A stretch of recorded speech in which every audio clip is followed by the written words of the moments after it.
300 মতো আছে। এখন এইগুলো বের করার জন্য সরকারের কাছে আমরা উন্নত চিকিৎসা চাচ্ছি। বর্তমানে এখনো 4-5টা করে চোখের ভিতরে এখনো আছে বেশ। তো এইগুলো বের করতে পারে, যেগুলো আমার মুখে যে চামড়ার ভেতরে এইগুলোই বের করতে পারে না, তাহলে চোখের ভিতরে তা কিভাবে বের করবে?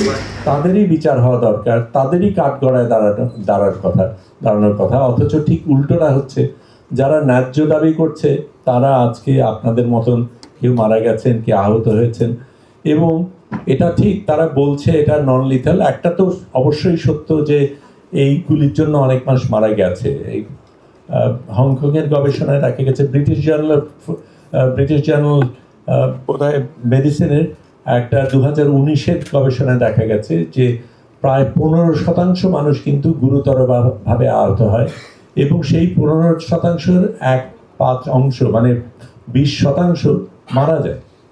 এটা ভয়াবহ একটা সংখ্যা, এবং এই জিনিস হচ্ছে জানি, তারপরে এই জিনিস কি করে করছে। এবং আমরা আপনাদের এই সাক্ষাৎকারে দেখলাম ডেভিড বার্গম্যানের যে ফিল্মটা যাত্রাবাড়ির উপরে, সেটা আপনারা অবশ্যই দেখবেন। একেবারে বন্দুক ঠেকিয়ে গুলি করছে সেখানে।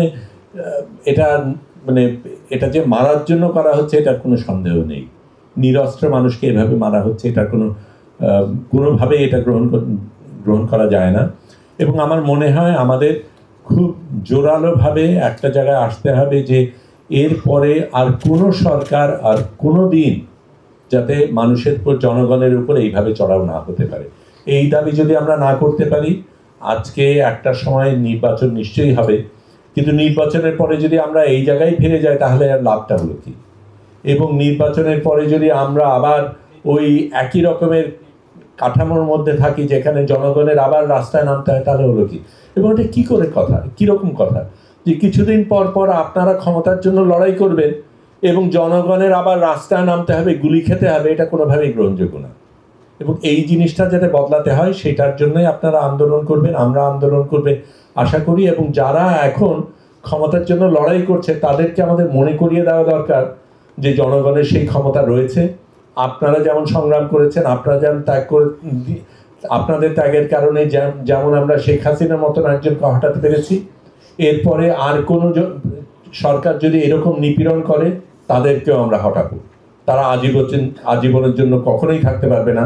আপনাদের মতন মানুষ আছে বলেই তারা থাকতে পারবে না। আপনাদের মতন সংগ্রাম করা গেছে বলেই, আপনাদের মতন ত্যাগ করা গেছে বলেই আমি বিশ্বাস করি এটা আমাদের বাংলাদেশ, এবং এই বাংলাদেশে কোনো রকমের কোনো স্বৈরাচারের পরে থাকতে পারবে না।